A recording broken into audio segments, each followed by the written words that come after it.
A very good afternoon to all the attending delegates. Myself, Dr. Sangeeta Pillai from Bharuch, Gujarat.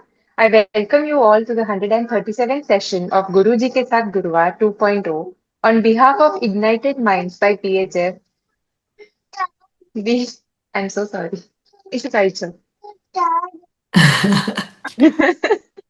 I have a 2-year-old. That's why. Oh,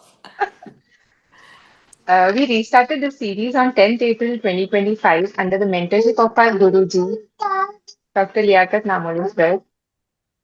PHF or Promisalon Homeopathic Forum was founded by Dr. Liaquat Namoly sir with the vision to educate homeopaths and to convert GPs back to homeopaths. He is successful in converting more than 2,000 GPs towards homeopathy, and his goal is to reach 10,000. We organize various activities regularly so that we can reach maximum homeopaths who are not able to practice homeopathy due to lack of proper guidance. Ignited Minds at PHS is the pioneer group of free learning of homeopathy, which was started on WhatsApp and now is running on Telegram. About 3,000 doctors are learning daily on our Telegram group. We have completed 3 webinar series of 100 lectures on Zoom, and the recordings are available on our YouTube channel, Ignited Minds by PHS.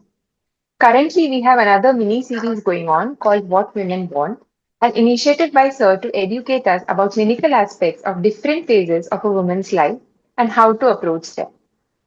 Honored to welcome and introduce today's speaker and one of my personal favorite YouTuber, Dr. Neelam Avtar Singh, ma'am. She has completed her DHMS in 1985, sorry, 1985, and has been practicing ever since. She has 37 years of experience. In 1993, she was introduced to Dr. Sehgal and has been practicing my method since then. She is a speaker on several platforms, runs 2 charitable OPDs along with her clinic. She is a co-author on book named Homeopathy and Mind with Dr. A.S. Maan sir and Dr. Bhupinder sir. She is also the author of Marvel Sapphire, which has 51 cases from her practice, and also Guide to Rubrics that she has just shown to us. She is founder member of the group ASRH with Dr. A.S. Mansar. We all know Neelam ma'am as a punctual morning mentor in our group for several years. Her contribution to homeopathy is commendable, and her sincere efforts in imparting knowledge is a huge help for all of us. Welcome, Neelam ma'am, and please to begin today's session. Thank you so much doctor Sangeeta, बहुत सारी तारीफ कर दी है। इतनी तारीफ के काबिल तो हम नहीं हैं। नहीं नहीं बिल्कुल है। नहीं और ma'am, and Sangu, you forgot one more thing, she is my sister या and I am her proud ma'am हम brother and her fan. I am proud of you. मैंने आपके बहुत सारे केसेस देखे हैं, आपकी बहुत सारी गतिविधियां देखते हैं। जो आप कर रहे हैं, डॉक्टर ने बोले, वो बहुत ज्यादा बड़ा प्लेटफॉर्म है जिसके ऊपर आप कर रहे हैं इतना सारा कुछ। 100 days, 100 webinars and so many things. Yeah. We'll listen to Didi now. Yeah. So many congratulations के ये सब कुछ इतना सक्सेसफुली हो रहा है। एंड डॉक्टर मानसी जो ये सब कुछ हैंडल करती हैं साथ में, hats off to her too. Puri with dedication and with sincerity. Yeah. So let's start today's lecture. Welcome everyone. So सबसे पहले तो हम बात करते हैं कि वेमेन के ऊपर आज का जो लेक्चर है, दैट इज अबाउट इनफर्टिलिटी, या कह सकते हैं स्टर्निटी। वेमेन के बहुत सारे रूप हैं, लेकिन जो उसका सबसे बड़ा रूप है वो उसकी मां बनने का रूप है। बहुत सारे आजकल पेशेंट्स इस तरह के आते हैं, गर्ल्स आती हैं, पीसीओडी की प्रॉब्लम है, पीसीओएस है, जो बाद में जाके इनफर्टिलिटी में, स्टर्लिटी में चेंज हो जाता है। बहुत दुख वाली बात होती है कि आजकल ये चीजें, हार्मोनल डिसऑर्डर्स, लाइफस्टाइल डिजीजेस बहुत ज्यादा बढ़ गई है, बहुत ही ज्यादा। पहले इतना सब कुछ नहीं हुआ करता था। आजकल हमारा खाना पीना, हमारा रहना सहना, हमारा काम काज, हमारा स्ट्रेस इतना ज्यादा बढ़ गया है कि हम इन सब बीमारियों को दावत देते हैं कि आ जाओ हमारे पास। स्टर्लिटी भी इसी तरह की प्रॉब्लम है। हम इनफर्टिलिटी या स्टेरिलिटी हमारे लिए ये दो डिफरेंट वर्ड्स नहीं है अकेले, मीनिंग दोनों का सेम है, क्योंकि इनफर्टिलिटी भी वही होता है जो स्टेरिलिटी होता है। अगर मेडिकल लैंग्वेज में बोले तो स्टेरिलिटी में कहते हैं कि कभी प्रेगनेंसी नहीं होती, लेकिन हमारे रूब्रिक में स्टेरिलिटी रूब्रिक है। तो इनफर्टिलिटी या स्टेरिलिटी क्या होती है? जब औरत की ऐसी 15, 16, 17 साल से लेके उसकी 45, 46 जब तक उसके पीरियड्स चलते हैं, उस टाइम में जो उसकी रिप्रोडक्टिव एज होती है, उस टाइम में जब हस्बैंड एंड वाइफ दोनों 1 साल के लिए इकट्ठे रहते हैं और प्रेगनेंसी नहीं होती, तो वहां पर हम कहते हैं कि यहाँ पे आपको मेडिसिन की जरूरत है। बहुत सारे तरह तरह के टेस्ट, आजकल तो इतने ज्यादा टेस्ट हैं कि बहुत सारे टेस्ट नए नए नए नए ऐड होते जाते हैं। लेकिन जो सबसे ज्यादा इंपॉर्टेंट चीज है वो है कि पेशेंट को प्रॉब्लम, हर पेशेंट अलग तरह से आएगा। कोई थायराइड प्रॉब्लम लेके आएगा, कोई पीसीओएस लेके आएगा, कोई किसी और तरह के यूट्रस के साथ, फेलोपियन ट्यूब्स के साथ, ओवरीज के साथ, इन सब चीजों के साथ रिलेटेड कोई ना कोई प्रॉब्लम लेके आएगा। स्टेरिलिटी में पहले पार्टनर्स दो हैं, मेल है, फीमेल है। हम अक्सर देखते हैं कि फीमेल्स के बारे में ही सोचा जाता है और मेल्स के बारे में कम ही लोग सोचते हैं कि उधर भी कोई प्रॉब्लम हो सकती है। तो मेल्स की जो प्रॉब्लम्स होती हैं वो सेमन टेस्ट से, एक ही टेस्ट होता है, सेमन टेस्ट है, उसके साथ रिलेटेड ज्यादा होता है।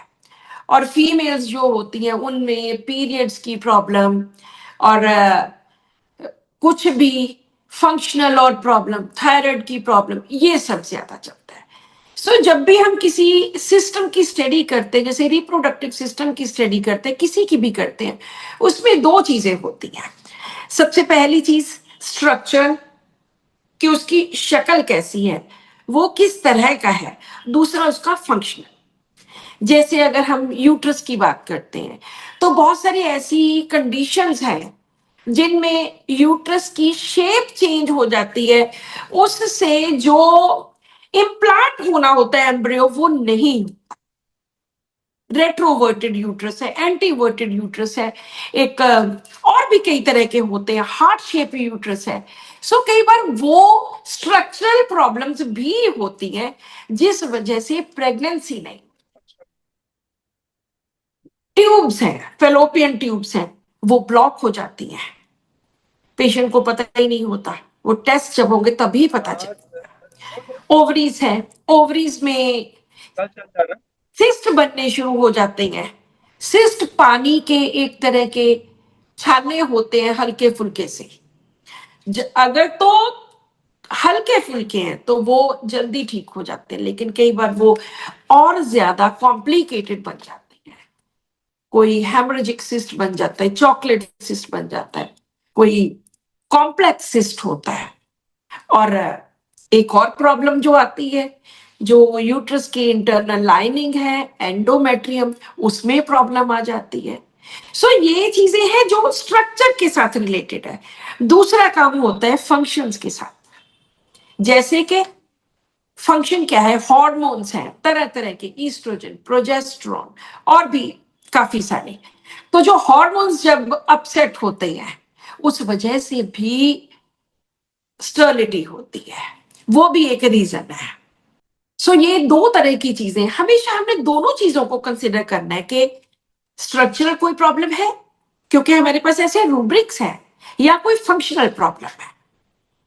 WHO कहता है कि 6 में से एक औरत में ये प्रॉब्लम होती है स्टर्लिटी की। देखो बहुत बड़ा नंबर है। Out of 6, 1 woman suffer from this kind of things. So अभी हम कुछ केसेस की बात करेंगे। यूट्रस में फाइब्रॉइड्स भी हो सकते हैं, बेनाइन ग्रोथ्स होती हैं छोटे छोटे, लेकिन जरूरी नहीं है कि फाइब्रॉइड्स हो और प्रेगनेंसी ना हो, क्योंकि मैंने बहुत सारे ऐसे केसेस देखे जिनका यूट्रस छोटे छोटे छोटे फाइब्रॉइड से भरा पड़ा था, लेकिन फिर भी प्रेगनेंसी हुई और बिल्कुल हेल्दी बेबीज बॉर्न हुए। PCOS, PCOD. सो अभी हम केसेस की बात करेंगे। या एंडोमेट्रियोसिस, वो तो बहुत बड़ी प्रॉब्लम है जिसमें खूब सारी एंडोमेट्रियल लेयर जो होती है वो थिक हो जाती है काफी ज्यादा। आजकल ये प्रॉब्लम ज्यादा होती है। यहाँ पे मैं एक बहुत इंटरेस्टिंग फैक्ट बताना चाहती। जब पुराना टाइम था, लोग क्यों ज्यादा सफर नहीं करते थे? वेमेन इतनी, उनकी आर्थिक कंडीशन कमजोर थी, औरतों को काम ज्यादा करना पड़ता था, हम लोगों को काम कम करना पड़ता है, लेकिन उनको काम, कौन सा काम? फिजिकल काम वो ज्यादा करती थी। उनमें बीमारियां कम होती थी, क्योंकि नीचे बैठ के खाना बनाती थी। जब नीचे बैठ के खाना बनाते तो बैठने की वो पोजीशन इस तरह की होती है कि लोअर एब्डोमेन प्रेस हो जाता है, और बहुत बार लोअर एब्डोमेन के प्रेस होने से जितने भी सिस्ट होते हैं वो फूट जाते हैं। योगा में वैसी ही एक्सरसाइज है कि नीचे वाले हिस्से को दबाना। सो कितनी ऐसी चीजें हैं जो हमारे लाइफस्टाइल ने हमें दी है। जब वो वेमेन, आजकल तो कोई हम लोग ज्यादा झाड़ू पोछे नहीं देते हैं, लेकिन जब वो वेमेन बैठ के पोछा फेरती थी तब भी उनका लोअर एब्डोमेन प्रेस होता था। ये नेचुरल तरीके थे, किसी ने इनको बनाया नहीं था। वो झाड़ू पोछा फेरती हैं, वो बैठ के खाना बनाती हैं। आजकल सारा स्टैंडिंग सिस्टम हो गया, कभी कोई काम वाली नहीं आई तो खड़े होके बस वाइपर से ही कर देना। सो वो भी एक रीजन है कि तब बीमारियां कम होती थी और तब औरतों को ऐसी प्रॉब्लम्स नहीं होती थी। और साथ में जो स्ट्रेस बढ़ गया औरत के लिए, वो तो और भी ज्यादा प्रॉब्लम हो गई। बाहर जाके ऑफिस का काम करना, वहां जाके बॉस है, बाकी को एम्प्लॉइज हैं, सबके साथ झगड़े लड़ाइयां हम तो अक्सर ही देखते हैं कि ये जो इतना बड़ा स्ट्रेस है। पहले तो घर वाला के घर में आके कई सारे काम करने, खाना बनाना, बच्चों को पढ़ाना, कपड़े, एवरीथिंग, साथ में बाहर का काम करना, ये जो इससे स्ट्रेस मिला है वो भी एक बहुत बड़ा रीजन है इनफर्टिलिटी का। सो ऐसे ढेरों रीजंस हैं। अब हम बात करते हैं कुछ बड़े सुंदर से बड़े इंपॉर्टेंट केसेस की। तो सबसे पहला केस, 3-4 केसेस करेंगे आज के इस एपिसोड में।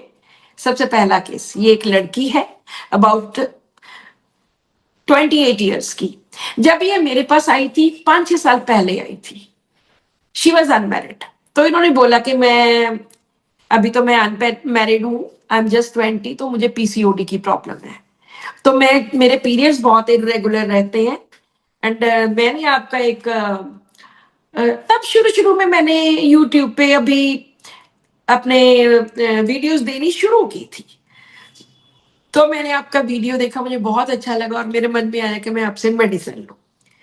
तो उन्होंने मेरे से मेडिसिन ली, मैंने उनको बेनाडोना दिया था और वो ठीक हो गया।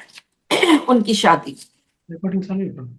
2 साल के बाद उनका फिर से मुझे फोन आता है कि डॉक्टर साहब मेरी शादी हो गई एंड मैं चाहती हूँ कि स्मूथली कंसीव हो जाए। मैंने कहा ठीक है। तो उन्होंने मुझे अपने बारे में कुछ बताया, मैंने उनको पल्साटिला दी और फर्स्ट मंथ में ही प्रेगनेंसी होगी। जब मेडिसिन दी, सेकेंड मंथ अभी चल रहा था, तभी के तभी प्रेगनेंसी होगी, हेल्दी बेबी हुआ। अभी she came to me for third time कि डॉक्टर साहब मुझे, अब उनका बच्चा 3-4 साल का हो गया है, तो अब मुझे सेकंड प्रेगनेंसी करनी है। और मेरे मन में अभी भी यही है कि मैंने पहली बार आपसे दवाई ली थी, फिर दूसरी बार ली थी, अब मुझे लगता है कि अब भी ये स्मूथली ही मेरी प्रेगनेंसी हो जाए। तो मैंने कहा कि बताइए अपने बारे में, आजकल क्या चल रहा है? कहती बेटा छोटा है, 3-3.5 साल का है, और इतनी भाग दौड़, सारा दिन मैं बिजी रहती, जॉब पे भी जाती हूँ, सारा दिन बिजी बिजी बिजी, और मुझे लगता है कि मेरी तो रिस्पॉन्सिबिलिटी बढ़ गई है पहले से ज्यादा। पहले तो कोई स्ट्रेस ही नहीं था, कोई टेंशन ही नहीं थी ऐसी। तो अब एक तो मेरी रिस्पॉन्सिबिलिटी बढ़ गई, एक बेटा छोटा है, सारा दिन बिजी उसके पीछे पीछे पीछे। और मैं खुद भी नहीं फ्री बैठ सकती, हमेशा मैं कुछ ना कुछ करते ही रहना। एंड अगर मैं फ्री होंगी तो मुझे बड़ी इरिटेशन होती है कि फ्री तो ना ही बैठूं, क्योंकि बिजी ही रहती, मैं खुद ही बोर हो जाती हूँ कि छोड़ो क्या फ्री बैठना है। इमोशनल मैं बहुत ज्यादा हूँ, छोटी सी बात का मेरे ऊपर इफेक्ट हो जाता है। और रो मैं बहुत जल्दी पड़ती हूँ, बहुत ही जल्दी। और अगर कुछ किसी को कुछ बोल दिया, कुछ कह दिया, तो मन में पछतावा होता है कि क्यों बोला, क्यों कहा। This is the case. अभी जब हम पहले वेबिनार स्टार्ट होने से पहले हम बात कर रहे थे, तो एक डॉक्टर ने बोला था कि वो आपके केसेस इजी लगते हैं। इजी वाली बात नहीं, बात ही सिंपल होती है, पेशेंट हमें आके सिंपल बातें ही बताता है। तो इसमें देखो, पहली बात उसने बोला कि बेटा हुआ है, रिस्पॉन्सिबिलिटी बढ़ गई है। So this is responsibility strong, कि अब मेरे ऊपर रिस्पॉन्सिबिलिटी आ गई है। अगर यही रिस्पॉन्सिबिलिटी की हम और चीजों की बात करें, इसमें 7-8 रूब्रिक्स हैं, आप उन सारे रूब्रिक्स को पढ़ो कि किस किस चीज की, किसी के ऊपर फैमिली की रिस्पॉन्सिबिलिटी है, किसी के ऊपर बच्चों की है, किसी की सोशल सोसाइटी की रिस्पॉन्सिबिलिटी है, किसी के ऊपर छोटी एज में रिस्पॉन्सिबिलिटी पड़ गई। तो मैंने तो जब मैं पढ़ती हूँ तो मैंने मान लो रिस्पॉन्सिबिलिटी देखा, तो मैं उसके साथ 10-12 जो रूब्रिक्स है मैं सारे के सारे देख लेती हूँ कि ऐसी ऐसी रिस्पॉन्सिबिलिटी होती है। तो यहाँ पे पहला रूब्रिक मैंने लिया, रिस्पॉन्सिबिलिटी स्ट्रॉन्ग। दूसरा उसने क्या बोला, बड़ी बिजी रहती, सारा दिन कुछ ना कुछ चलता रहते, क्योंकि बेटा छोटा है। जब बच्चे 3-4 साल के, 2 साल के, 1.5 साल के, 3 साल के, इतने छोटे छोटे बच्चे होते हैं, मदर की 100% उनके ऊपर आंख होती है कि कोई बच्चा कोई गलत काम ना कर ले, कहीं इंजर ना हो जाए, कहीं कुछ चोट ना लगवा ले, गिर ना जाए, खाना पीना। सो मदर की पूरी कंसंट्रेशन उनके ऊपर रहती है। शी सेड कि मैं तो बहुत ज्यादा बिजी हो गई। हमारे पास रूब्रिक है बिजी, ले लो बिजी। सेकेंड रूब्रिक मैंने लिया बिजी। फिर कहती है मैं तो वेली फ्री बैठ ही नहीं सकती। हमारे पास 2 रूब्रिक्स हैं, इरिटेबिलिटी, आइडल माइंड, कि अगर आइडल बैठना हो, फ्री में बैठना हो, वेले बैठना हो, तो वो उसको चिड़चिड़ होती है, चिड़चिड़ापन होता है कि क्या यार वेले नहीं मैं बैठ सकती, मैंने तो कुछ ना कुछ करना है। सैडनेस, आइडलनेस विथ आइडल, उससे अगर वो आइडल होती है, फ्री होती, तो वो उदास हो जाती है। और बोला अगली बात कि बड़ी इमोशनल, बस जल्दी रोना आ जाता है किसी भी बात पे। What is this, emotionally vulnerable, कि बहुत जल्दी उसके ऊपर इमोशंस का, ऐसे सीन्स का, कोई मूवी देख ली तब रोना आ गया, कुछ ऐसा सुन लिया तब रोना आ गया। इमोशनली वल्नरेबल, जो बहुत सेंसिटिव होते हैं लोग, उनके लिए हम ये रूब्रिक यूज करते हैं। और वीपिंग इजीली, बहुत जल्दी रोना आ जाता है। अगर किसी को कुछ बोल दिया तो पछतावा होता है, रिमोर्स। इसके साथ एक रिपेंटेंस रूब्रिक है, एक रिमोर्स है, दोनों का मीनिंग डिफरेंट है।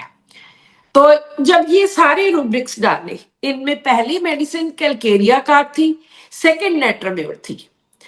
नेट्राम्योर बिजी नहीं होता, नेट्राम्योर आइडल नहीं होता, इरिटेबिलिटी में है लेकिन इन जनरल सैडनेस में नहीं है। तो उनको कैलकेरिया का 30 की 1-2 डोजेस दी, अगले महीने प्रेगनेंसी हो गई। मतलब जस्ट सिंपल, वेरी सिंपल। और आप भी ऐसे केस सुनिए। मैं जब भी मैं 100 डेज 100 केसेस की सीरीज में जब भी मैं कोई केस प्रेजेंट करती हूँ, तो मैं उसके सेंटर में बोलती हूँ कि अगर आपने इस केस को एनालिसिस करना है तो यहाँ पे वीडियो स्टॉप करके एनालिसिस कीजिए। तो आप वहां पे बनाया करो रूब्रिक्स,